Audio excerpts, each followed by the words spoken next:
નમસ્તે, હું છું જય કેશવાલા।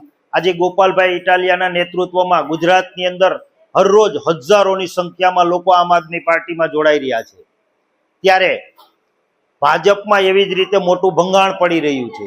હમણાં જ કમલમમાં ધારાસભ્યની બેઠકો હતી, એમાંથી પણ 30 ધારાસભ્ય ગેરહાજર રહ્યા। તમે વિચાર કરો, એની અંદર કેટલો બધો સડો હશે ભાજપની અંદર।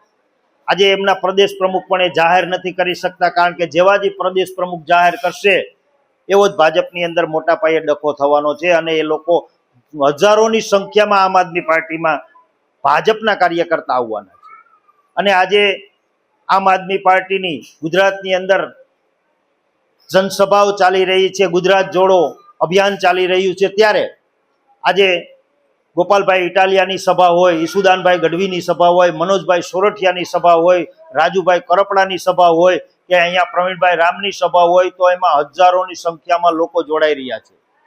અને હું ગુજરાતની જનતાને વિનંતી કરું છું કે જો આપ પણ, મને ખ્યાલ છે કે તમે પણ આમ આદમી પાર્ટીમાં જોડાવા માટે થઈને ઉત્સુક છો, તો આપણા વિસ્તારની અંદર જિલ્લા પંચાયતની અંદર જે કંઈ બેઠકો ચાલતી હોય તો એમાં વહેલી તકે આમ આદમી પાર્ટીમાં જોડાઓ અને આમ આદમી પાર્ટીનો પરિવાર મોટો બનાવો, એવી આપ સર્વ પાસે હું વિનંતી કરું છું।